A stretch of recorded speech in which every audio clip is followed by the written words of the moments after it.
आज तुम्ही जिची जयंती साजरी करत आहात तीच मी सावित्री होय. ज्ञान नाही विद्या नाही ती घेण्याची ओढी नाही, ज्ञान नाही विद्या नाही ती घेण्याची ओढी नाही, बुद्धी असून चालत नाही त्या मानव म्हणावे काय.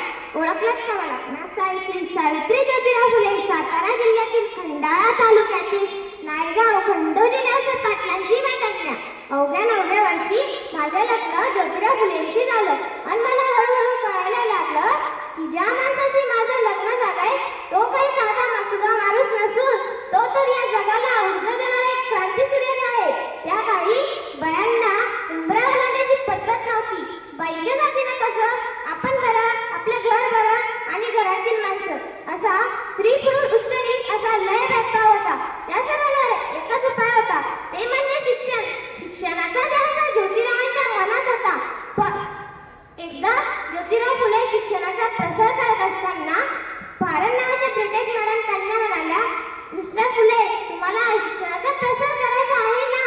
So educated women first, because if a woman educated whole house will be educated. पण तुम्ही माणसे तुम्हाला घराच्या बाहेर पडू देत नाही ना. सो बॅड सो बॅड झालं. मिस्टर फुले घरी आले आणि मला म्हणाले, सावित्री मी आजपासून तुला शिकवणार आणि झाला माझा अभ्यास सुरू.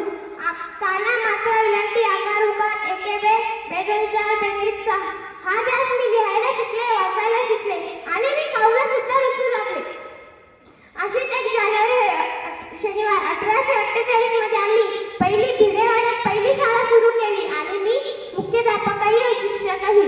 शेपाट्यासारखं जगला तर काम समान होईल, शेपाट्यासारखं जगला तर काम समान होईल, पण जर वाघासारखं जगला तर नाव होईल, पण जर वाघासारखं जगला तर नाव होईल. पण समाजाचा मात्र धर्म बोलला. अहो इतका तकलादू असू शकतो का धर्म? एखाद्या सर्वस्व माणसाने शिक्षण घेतलं तर कोणता धर्म पुढतो हो? शाळेत जाताना चिखल फेकला, शेण फेकले, सहन केलं, पण माझ्या अंतशक्तीचा अंत झाला होता. पण एकदा अचानक एक माणूस येऊन माझ्या समोर म्हणतो, ए टवळे कुठे निघाली? आधी आमच्या पोरी बाळांना शिकवणं बंद कर. तुला तुझी आपलं प्यारे आहे का ते शिक्षण? कदाचित त्याला माहित नसावं की आम्ही ज्योतिराव फुले यांच्या